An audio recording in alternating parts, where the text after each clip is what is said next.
The first step to solving a system using the substitution method is to solve one of the equations in the system for one of the variables, either x or y.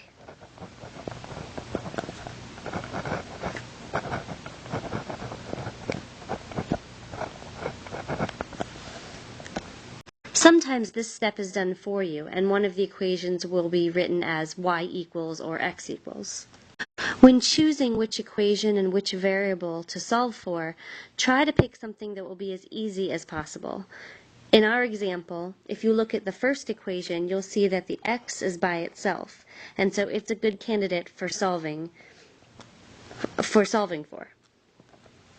So I'm going to take the first equation, x minus 3y equals negative 2, and we're going to solve it for x by adding the 3y to both sides and getting x is equal to 3y minus 2. The second step is to actually do the substitution part of the method. You will substitute the expression you just found into the other equation.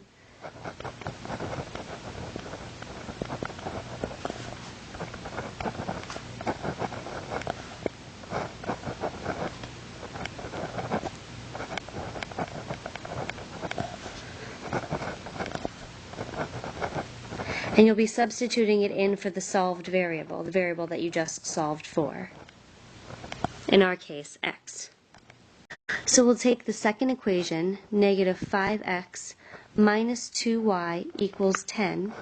And since we found that x is equal to 3y minus 2, instead of x in this equation, we will substitute in the expression 3y minus 2.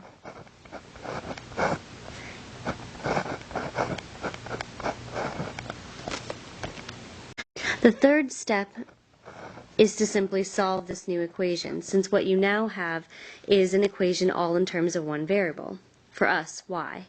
So distributing the negative 5 gives us negative 15y plus 10, and then we have the minus 2y equals 10.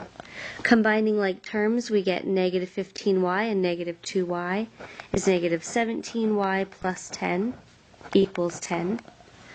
So we have to subtract the 10 over to the other side to get rid of it. And now we have negative 17y equals 0. To get rid of the coefficient, negative 17 will divide, and then we get y is equal to 0.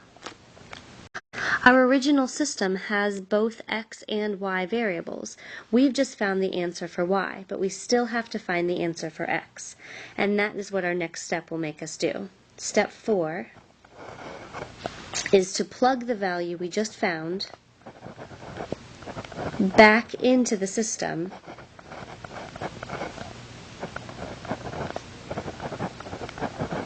so that we can find the other value.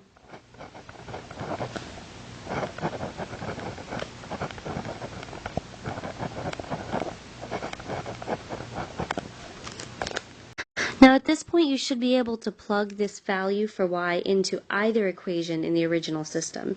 It's really your choice. I'm going to take the first equation, x minus 3y equals negative 2, and plug our y equals 0 into this one. X minus 3, and instead of y I'm going to put 0, equals negative 2. Since 3 times 0 is 0, we simply get x is equal to negative 2. Now we have the value of the other variable.